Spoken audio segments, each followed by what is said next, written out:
सट रे भौजी सट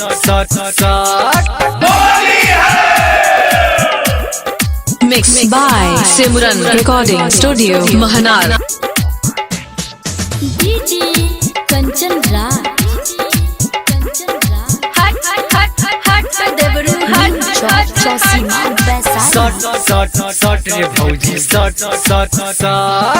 लगा बेदाना रंग भौजी रंगे दया पंतन लगा बेदाना रंग भौजी रंगे दया पंतन भैया बाटे बहरा भौजी लगा बेदाना रंग भैया बाटे बहरा भौजी लगा बेदाना रंग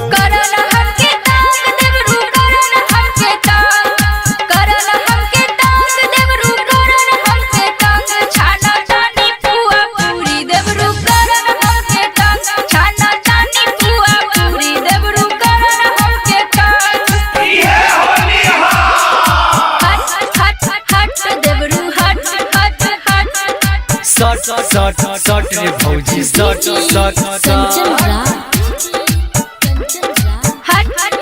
हट देवरू हट चौसीमा बैसाखी सट रे भौजी सट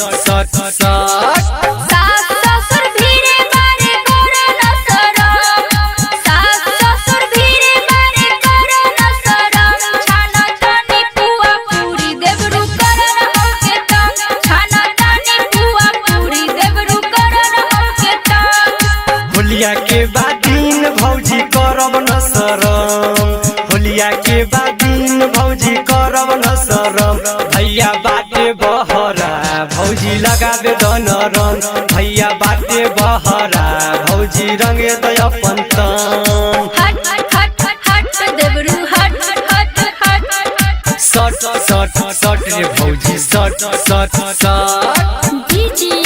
कंचन राज हट देवरू हट चौसीमा बैसाखी सट रे भौजी सट मुर्गा खा के बियर पी के आइला हनुवारी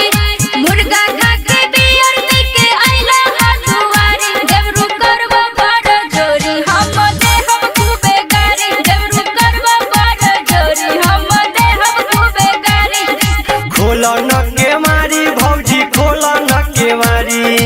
खोला न के मारी भौजी खोला न के मारी रंगवा लेके आइल बानी दुआरी खोला न के मारी रंगवा लेके आइल बानी दुआरी खोला न के मारी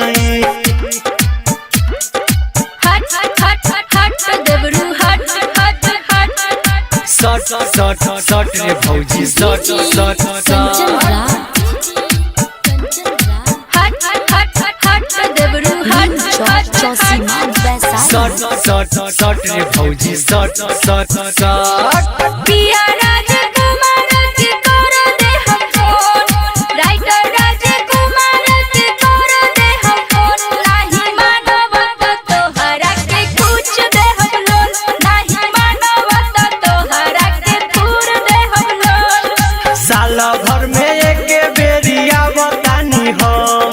साल भर में एक बेरिया बतानी हम भैया बाटे बहरा भौजी लगाबे दन रंग भैया बाटे बहरा भौजी रंगे दया पंतन